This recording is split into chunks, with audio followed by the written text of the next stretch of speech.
Hi dear students, in previous classes you have studied about the reactions of haloalkanes. So the reactions of haloalkanes are broadly classified as three types: nucleophilic,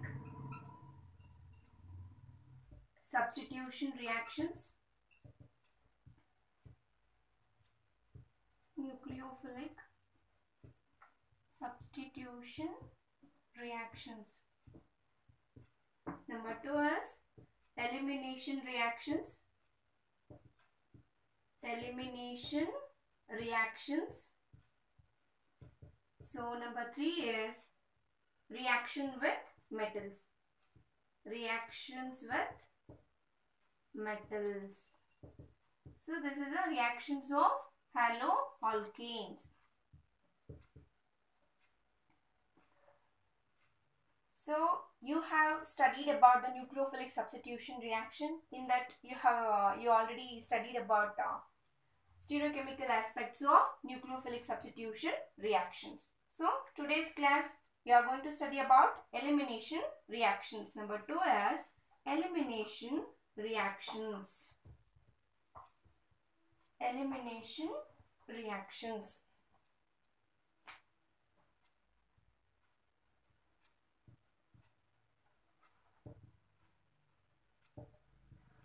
Elimination reactions.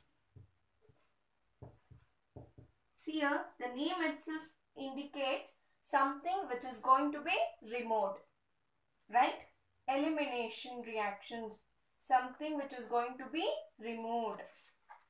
So the reactions involving removal of atoms or groups from a molecule without being replaced by any other groups or atoms are called elimination reactions. So the reactions involving removal of groups or atoms from a molecule without being replaced by any other groups or atoms are called elimination reactions. For example, if you are taking an alkyl halide, I am writing here one alkyl halide. Any example you can take. CH3, CH2, Br.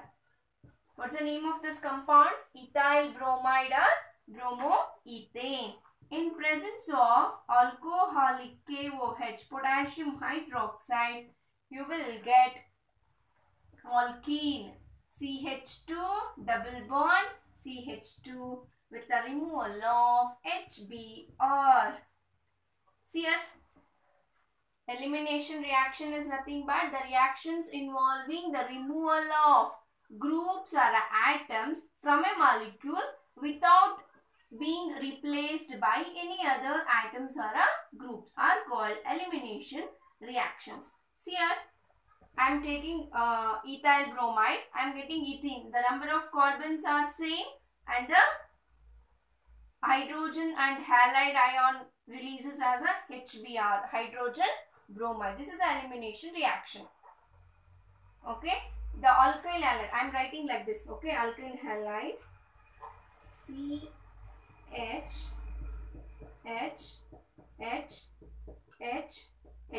CH3 CH2 Br. This is a halogen in presence of alcoholic KOH.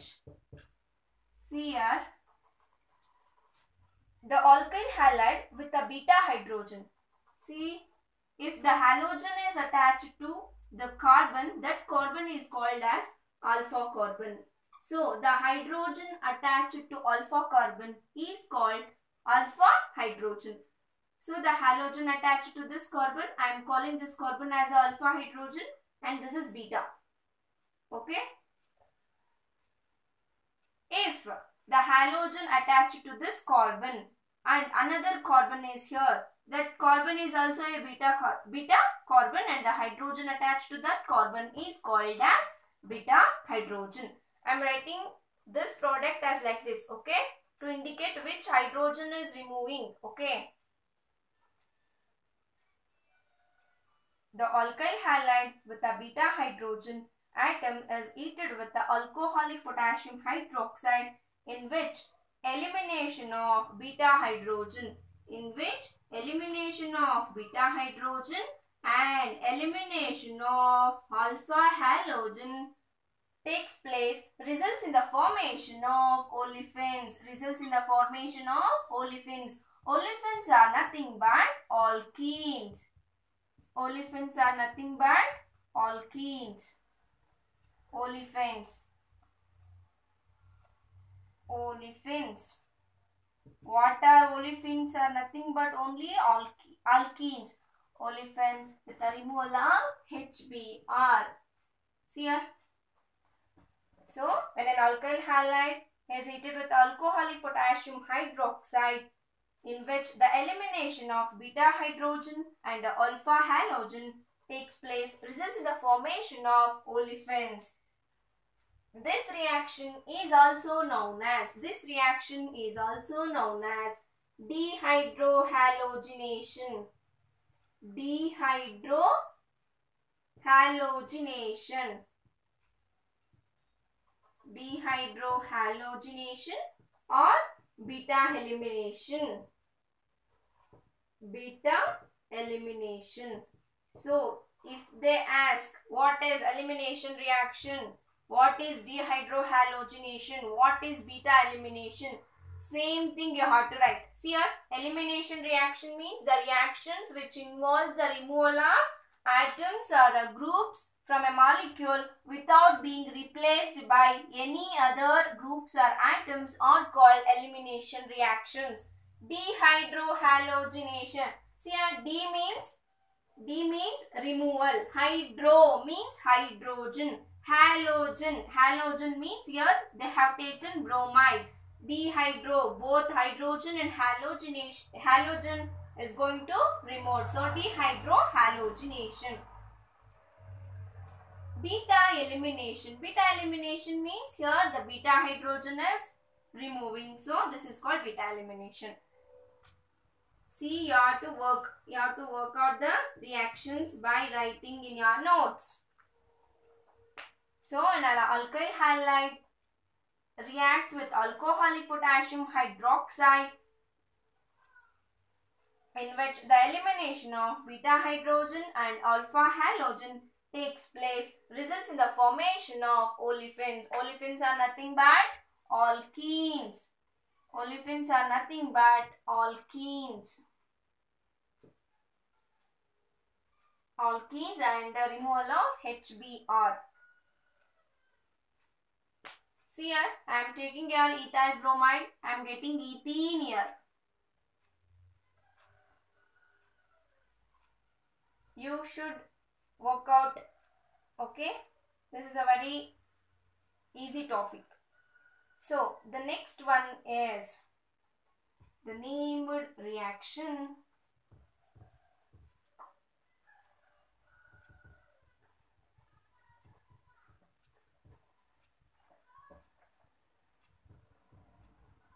The named reaction is Zaitsev rule. Zaitsev rule. Zaitsev rule or Zaitsev rule or Sayzoff rule. Sayzoff rule. Say here silent here. Sayzoff rule. So both the named reactions are same. Zaitsev rule or Sayzoff rule. See here what the scientist is telling us. If the compound contains more than one beta hydrogen atom. I told that alpha and beta carbons, right? So the halogen attached to carbon, that carbon is alpha. Okay, the adjacent carbons are beta and the hydrogens attached to adjacent carbon atoms are called beta hydrogens.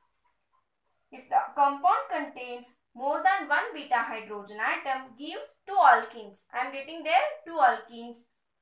According to Zaitsev or Sayzoff, in dehydrohalogenation reaction, The stable product is that alkene has a greater number of alkyl groups attached to double bonded carbon atoms.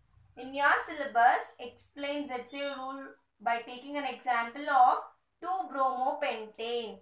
I am taking here 2-bromopentane. Pent means 5 carbons. CH3, CH2, CH2, CH, Br, 2-bromopentane, right? CH3. 1, 2, 3, 4, 5. 1, 2, 3, 4, 5. 2-bromopentane. See here, the halogen atom attached to this carbon is carbon. This carbon is called alpha carbon, and this is beta carbon, and this is also a beta carbon, right? Beta carbon. So what is telling? In dehydrohalogenation, the stable product is that alkene. Mainly in Sazov rule, the compound contains 2 beta hydrogens. So we are getting 2 alkenes there. So the stable product is that alkene has a greater number of alkyl groups. I am taking here 2 alkenes will form wrong. So if I take this beta hydrogen is removing. What type of alkene we are getting here? CH3, CH2, CH double bond, CH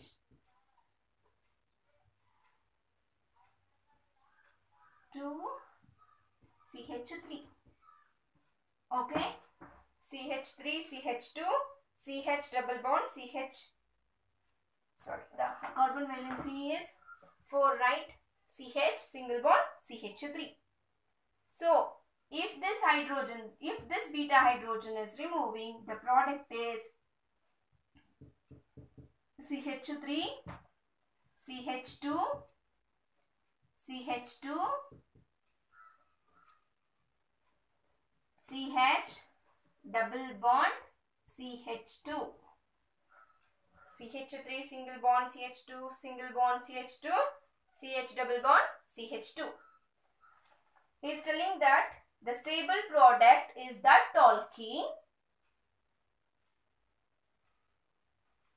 which has a greater number of alkyl groups attached to double bonded carbon atom. See here, this is a double bonded carbon atom. The alkyl group is, the methyl group is attached to this double bonded carbon atom. This is a double bonded carbon atom. No alkyl groups is attached to this. So this is a minor product. This is minor product. Minor product. And this is major product. Major product.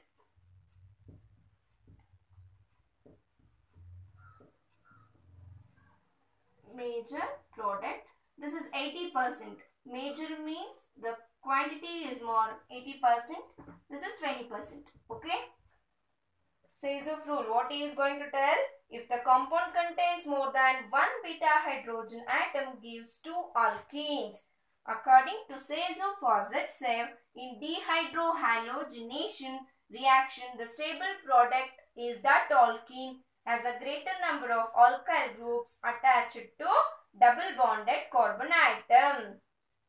This is about ZSEV rule or Sazov rule. By taking an example of 2-bromopentane. 2-bromopentane.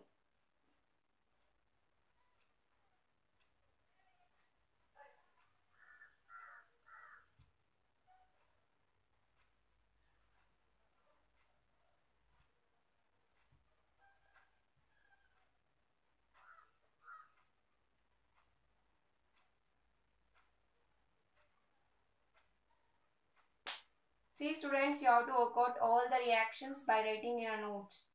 Otherwise you won't get anything. Because this is a chemistry.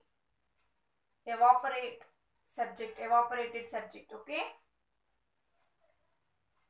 Z say ruler, says of rule.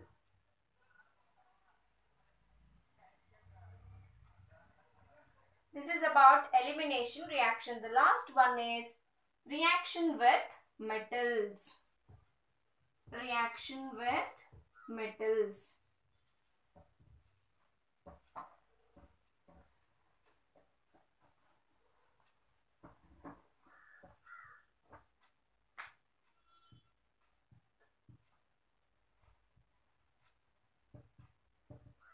Reactions with metals.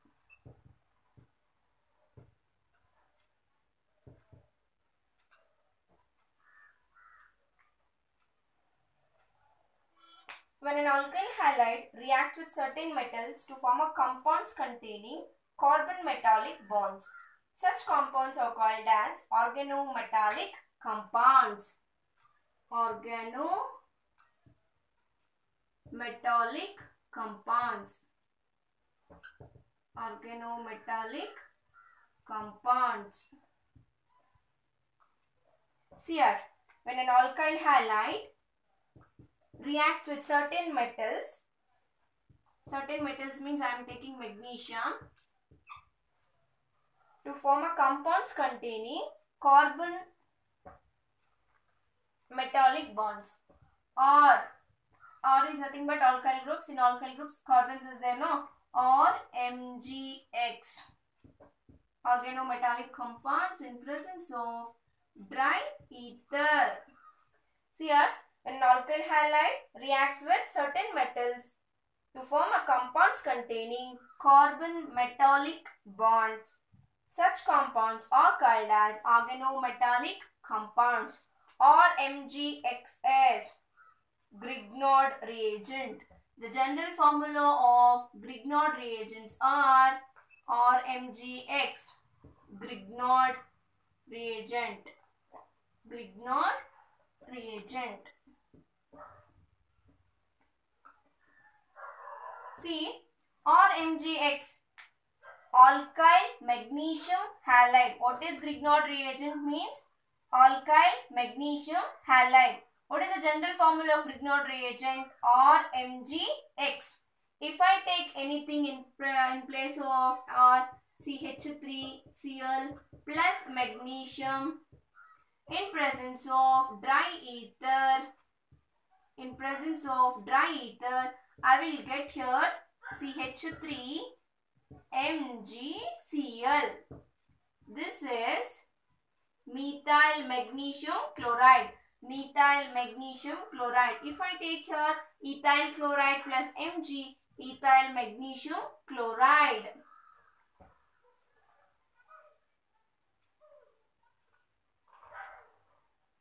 Victor Grignard, who prepared first these compounds, hence they are called as Grignard reagent. The scientist name Grignard, Victor Grignard. So, what are organometallic compounds? When an alkyl halide treated with a metal in presence of dry ether, we will get alkyl magnesium halides, are called organometallic compounds. So, the general formula of Grignard reagents are RMgX, alkyl magnesium halides.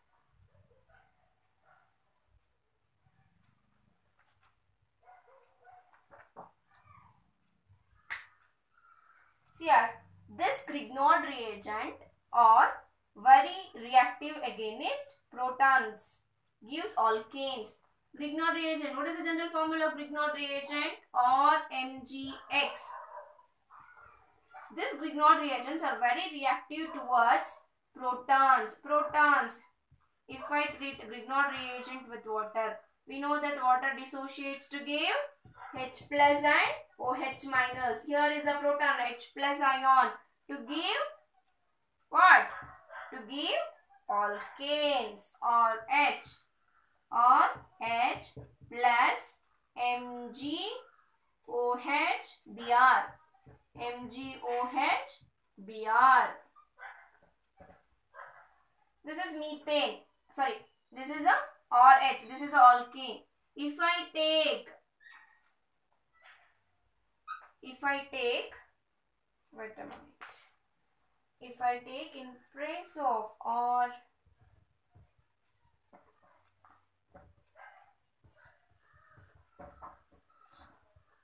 if I take in place of or CH3 plus CH3 methyl magnesium bromide in presence of water, which alkane I am getting here? Methane, right? Methane, CH4 plus MgOH MgOH. So in your syllabus, the preparation of Grignard reagent from methyl bromide and ethyl bromide. Okay.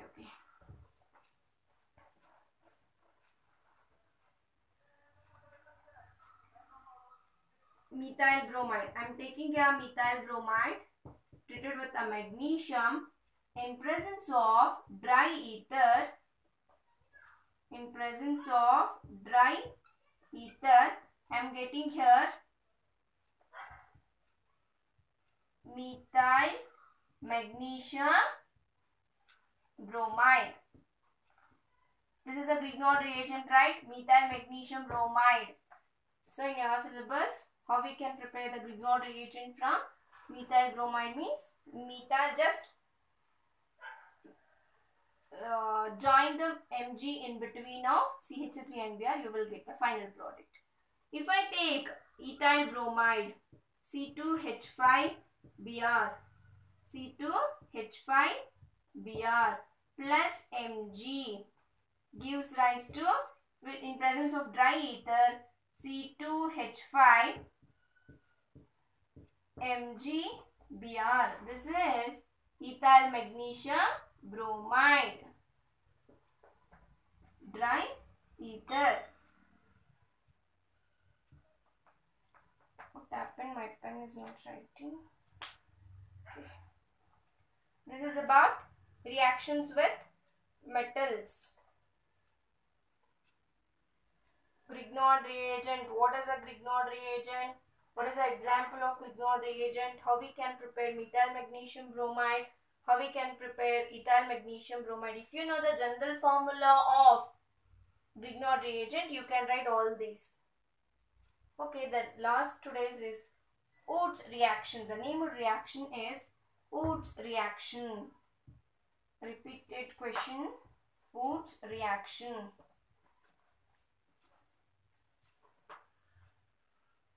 Woods reaction.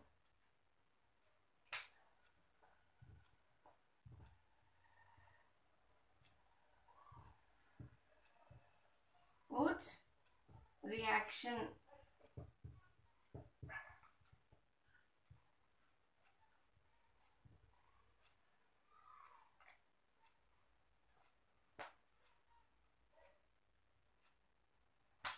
See, Woods reaction is nothing but when an alkyl halide treated with sodium in presence of dry ether gives rise to an alkane with double the number of carbon atoms present in alkyl halide. Means double the number of carbon atoms means or alkane I am getting here with the removal of NaX. And sodium salts, with the removal of sodium salts. Again the R groups are 2, so I am taking here 2. Again the X is 2 here, I have to take 2 moles of sodium metal.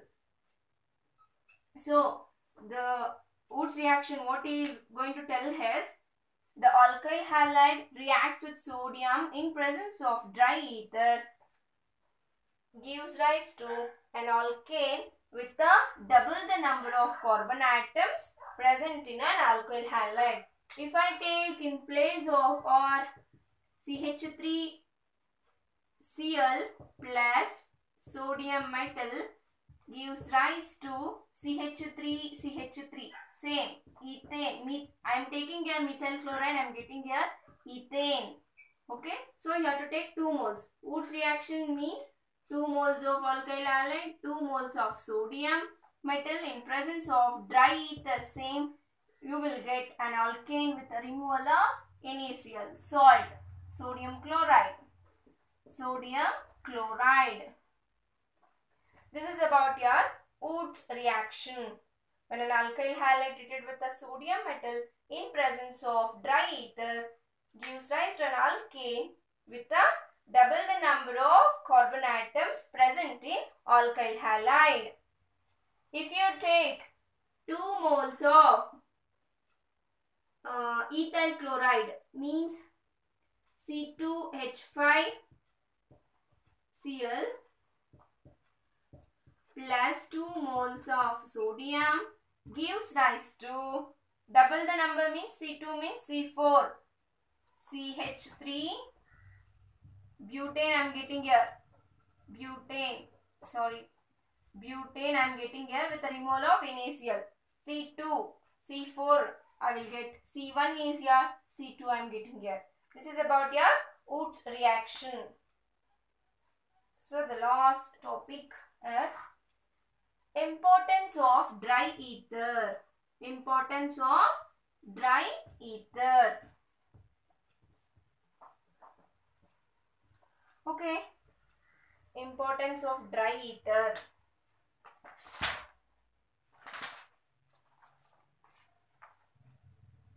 The sodium metal used in Woods reaction is very reactive. You know that in your labs the sodium metal is stored in kerosene or a paraffin liquid, right? So the sodium metal is very reactive. Moreover, if you do not use dry ether, then sodium metal will react with water to form oxides and hydroxides. Reacts with water to give oxides and hydroxides will form, and the reaction is going to disturb. So the dry ether we are going to use in Woods reaction.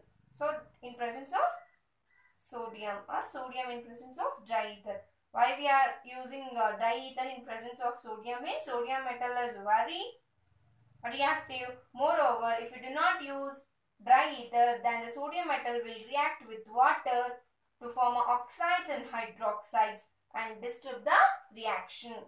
Even the dry ether is used as a catalyst. Dry ether is used as a catalyst in various chemical reactions. Okay. This is about your today's class. In next class I will continue about haloarenes. Okay. This is all about haloalkanes only. Okay.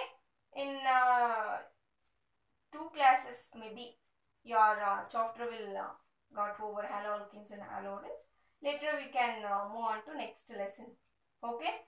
You should practice each and every reaction with your own examples in your notes. Okay. You have to work out.